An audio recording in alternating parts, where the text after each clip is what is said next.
प्रोसित भर्तिकाएँ न तो अपने केशों को संवारती है, न काजल बिंदी का प्रयोग करती है तथा न ही मद्यपान इत्यादि करती है। इसीलिए हे मेघ, जब तुम उसके पास पहुँचोगे तो उस मृगनयनी की वह बाईं आँख फरकने लगेगी जिस पर उसके सिर के बाल आकर फैल गए होंगे। उसकी आंखें अंजन न लगने से रूखी हो गई होगी। उस समय मदरा न पीने के कारण वह भौहें चलाना भी भूल गई होगी। उस समय फरकती हुई वह बाईं आँख उस नीलकमल जैसी सुंदर दिखाई देगी जो मछलियों के इधर उधर आने जाने से काँप सा उठता है। जब तुम उसके पास पहुँचोगे तब उसकी सरस केले के स्तंभ के समान गोरी गोरी बाईं जांघ भी फरक उठेगी, जिसे मैं संभोग कर चुकने के बाद दबाया करता था।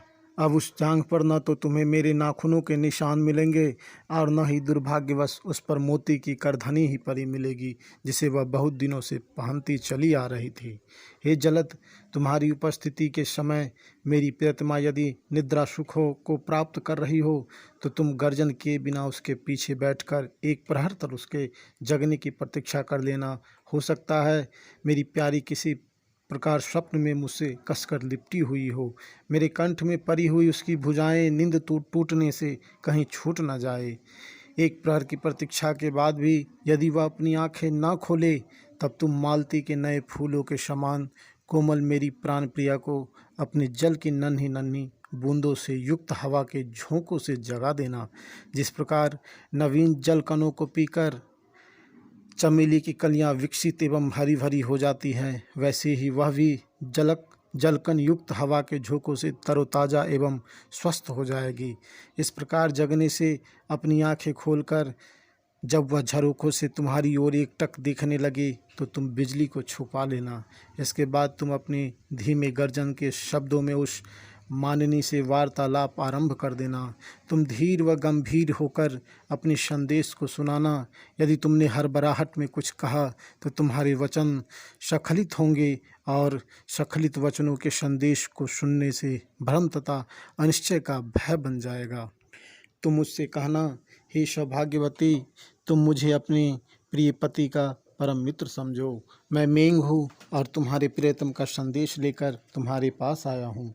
मैं वही मेघ हूँ जो अपनी मधुर व स्निग्ध ध्वनियों को सुनाकर मार्ग में थककर विश्राम करने पर प्रवासियों के समूह को वियोग के दिन उनकी प्रियतमाओं द्वारा बांधी गई चोटियों को खोलने के लिए उत्सुक करता हूँ।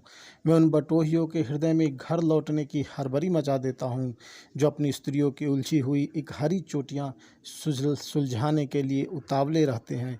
मेरे गर्जन को सुनकर उन प्रवासियों का वियोग अधिक दुस्सह हो जाता है तथा वे शीघ्रातिशीघ्र अपने घरों को पहुँचने के लिए विवश हो जाते हैं। वाल्मीकि रामायण में वाल्मीकि ने हनुमान को राम का दूत बनाकर सीता के पास भेजा था।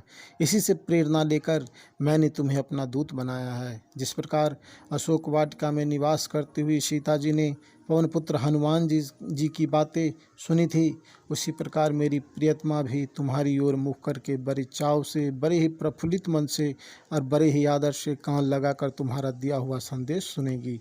क्योंकि प्रियतम का संदेश यदि विरहिणी स्त्रियों के लिए उसके प्रियतम के मित्र द्वारा लाया जाए तो वह उन्हें समागम के समान ही सुखदायी होता है।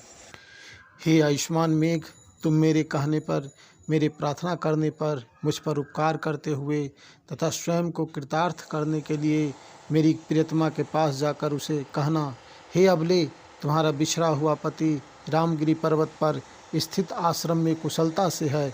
वह तुम्हारी कुशलता के बारे में पूछता है। तुम्हारी कुशलता की कामना करता हुआ वह तुम्हारा समाचार जानने के लिए लालायित है। क्योंकि देखो, जिन लोगों पर अचानक विपत्ति आ गई हो उनसे पहल इसी प्रकार पूछना ही उचित होता है।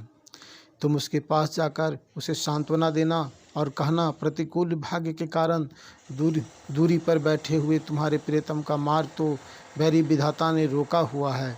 वह तुम्हारे पास आने में असमर्थ है, इसलिए तुम उसे मिल भले ही न सको, फिर भी वह अपने दुबलेपन, तपन, लगातार बहते हुए आंसू, मिलने की उत्सुकता और गर्म उच्छ्वासों को देखकर मन में समझ लेना है कि तुम भी उसके वियोग में वैसी ही दुबली हो गई होगी। उसके विरह में तुम भी तप रही होगी। तुम भी अपनी आंखों से झरझर आंसू बहा रही होगी। तुम भी उसी प्रकार उससे मिलने के लिए उतावली हो रही होगी जिस प्रकार की वह हो रहा है। तुम भी उसकी तरह ही लंबी लंबी सांसें ले रही होगी। उससे कहना कि तुम्हारा प्रिय तुम्हारे रूप सौंदर्य से इतना अभिभूत था कि निरंतर तुम्हारा आस्वादन चाहता था। जब भी उसे तुमसे कोई बात करनी होती थी जो कि तुम्हारी सखियों की उपस्थिति में ऊंचे स्वर में की जा सकती थी, तब भी वह तुम्हारे अधरों के चुंबन के लोभ में तुम्हारे कान में ही कहने को तुला रहता था। परंतु अब तुम न तो अपने उस प्रियतम की कोई बात ही सुन सकती हो और न ही उसे जी भर के देख ही सकती हो। इसीलिए उसने अपने मुख से विरचित पदों को विरह वेदना में रचकर मेरे मुख से इस प्रकार कहलवाया है। तुम मेरी प्रिया को मेरी ओर से कहना, हे प्रिय, मैं यहाँ बैठा हुआ प्रियंगुलताओं में तुम्हारा शरीर, भय विह्वल हिरनियों की आँखों में तुम्हारी चितवन, चंद्रमा में तुम्हारा मुख, मोरों में पंखों में तुम्हारे बाल और नदी की छोटी छोटी लहरों में तुम्हारी कंटीली भौएं देखा करता हूँ। तदपि हे चंडी, हे कोपनी, मुझे इसी बात का दुख है कि इनमें से कोई एक भी पूरी तरह से तुम्हारी समानता नहीं कर पाता। हे प्रिय, मैं पत्थर की पाटिया पर गेरू से तुम्हारी रूठी हुई आकृति का चित्र खींचकर यह बताना चाहता हूँ कि तुम्हें मनाने के लिए मैं तुम्हारे पैरों पर खड़ा हूँ, परंतु इसे जो ही बनाना चाहता हूँ त्यों ही बार बार छलक आए आंसुओं से मेरी दृष्टि ओझल हो जाती है। ये आंसू मुझे ठीक प्रकार से देखने भी नहीं देते। इस प्रकार यह क्रूर दैव उस चित्र में भी हम दोनों के संगम को सहन नहीं करता, उसे हमारा चित्र में मिलना भी नहीं सुहाता है। जब कभी भी मैं तुम्हें स्वप्न में देखता हूँ और तुम्हें कसकर छाती से लगाने के लिए अपने हाथ ऊपर को फैलाता हूँ, तो उस समय वन के देवता भी मेरी दशा पर द्रवित होकर वृक्षों के पत्तों पर अपने मोती के समान बड़े बड़े आंसू लुढ़का दिया करते हैं।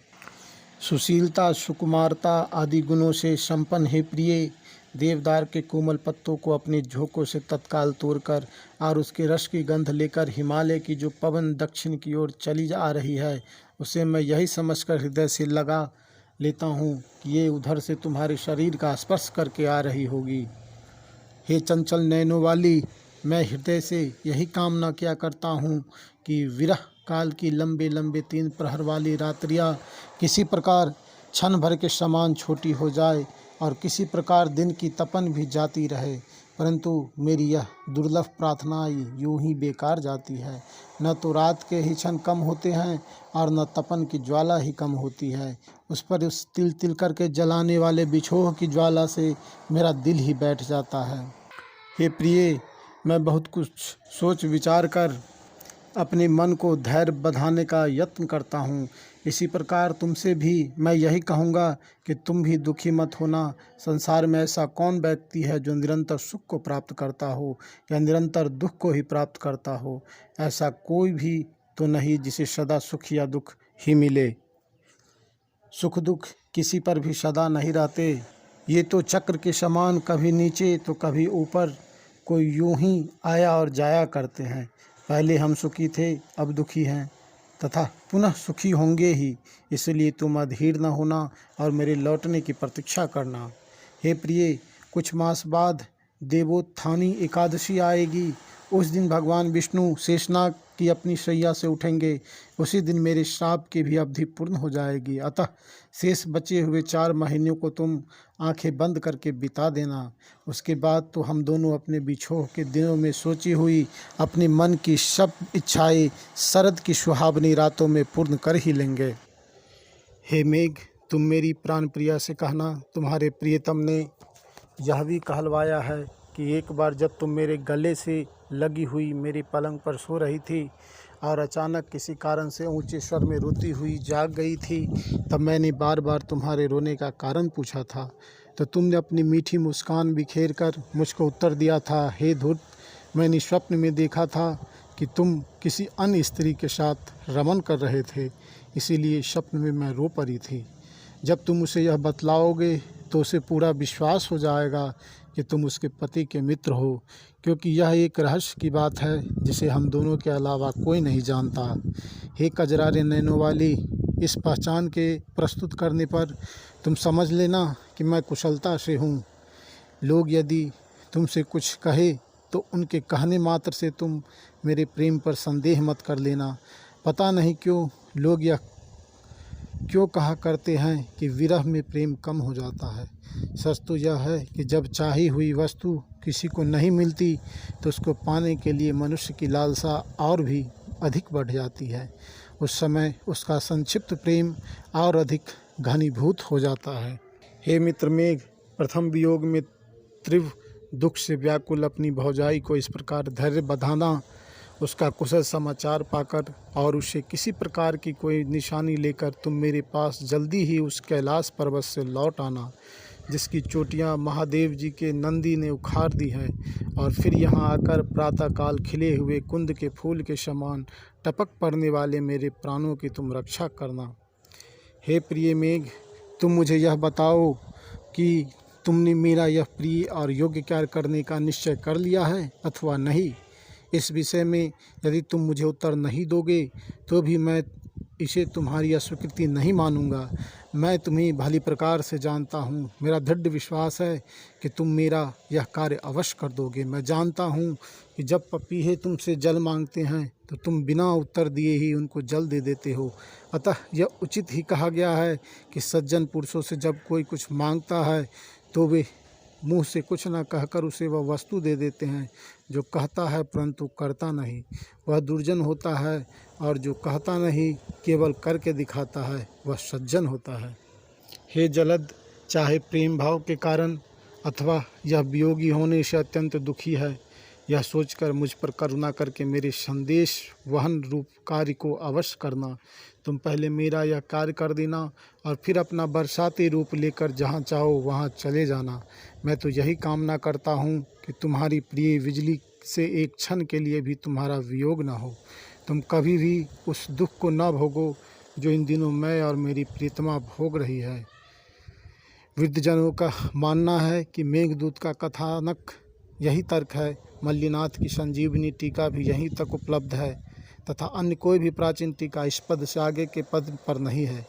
इससे आगे को जो 5 श्लोक है उनका संबंध काव्य से प्रतीत नहीं होता है। देखने में भी ये श्लोक कवि की भाव विव्यंजना करने में असमर्थ प्रतीत होता है तथा इसकी शैली भी भिन्न है। बहुत सी अन्य प्रतियों में भी ये श्लोक उपलब्ध नहीं है।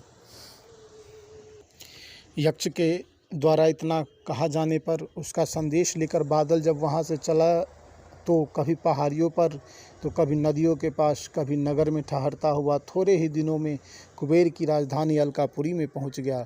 वहां उसने अपने प्रिय मित्र यक्ष के द्वारा बताए हुए चिन्हों के आधार पर सोने से चमकता हुआ भवन पहचान लिया। वहां उसने भवन के मध्य में भूमि पर पड़ी हुई और दुखी उस यक्षिणी को देखा। वहां पहुंचकर सबका हित करने वाले उस भले मेघ ने यक्ष की पत्नी के प्राण बचाने के लिए दैवी शब्दों में उसे यक्ष का वह संदेश सुना डाला जो उसने दिया था। लोक कल्याण में रत श्रेष्ठ मेघ ने यक्ष की पत्नी के प्राणों की रक्षा करने के लिए दिव्यवाणी में जब यक्ष का संदेश सुनाया तो यक्ष पत्नी अपने प्रियतम की कुशलता का समाचार पाकर बहुत प्रसन्न हुई। वह हर्ष से फूली न समाई। यह ठीक ही कहा गया है कि यदि भले लोगों से कोई काम करने के लिए कहा जाए तो वह अवश्य ही पूरा होता है।